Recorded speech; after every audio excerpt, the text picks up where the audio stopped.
Hello കൂട്ടുകാരെ, ഞാൻ ശതാവരിയുടെ ഇലയാണ് ഈ പറിച്ചെടുത്തേക്കുന്നത്. ഞങ്ങളുടെ ഇവിടെ ഒരു കാടുണ്ട്. ആ കാട്ടിനകത്ത് ശതാവരിയുടെ ഒരു ചെടിയുണ്ട്. ഞാനത് കാണിക്കാനാണ് പോകുന്നത്.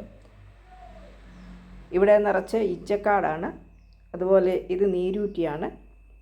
ഇത് നമ്മുടെ ശരീരത്തിൽ നീരൊക്കെ വരുമ്പോൾ അരച്ച് പുരട്ടിയാൽ മാറുന്നതാണ്. അതുപോലെ ഇതാണ് ശതാവരി.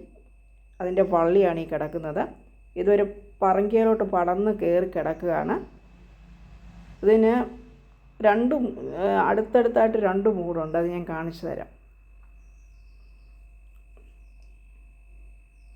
ഇതിൻ്റെ കിഴങ്ങാണ് ഔഷധമായിട്ട് ഉപയോഗിക്കുന്നത്.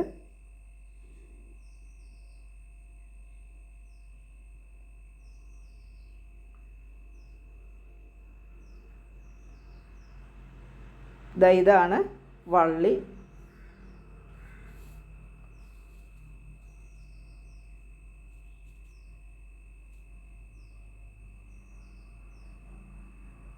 ഇതിന് നല്ല മൂർത്ത മുള്ളുകളാണ് ഇതിലുള്ളത്.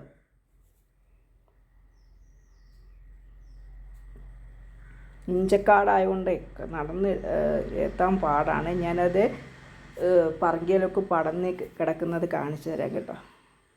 പടർന്നേറി കിടക്കുകയാണ്. ഇത് ഇഞ്ചമുള്ളും കൂടെ പടർന്നിട്ടുണ്ട്.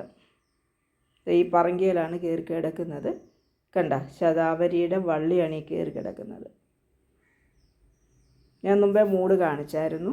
അതിൽ കണ്ടില്ലയോ, എന്തോ മുള്ളാണ്. അത് പറിച്ചെടുക്കാൻ വളരെ പാടാണ് ആ കിഴങ്ങ്.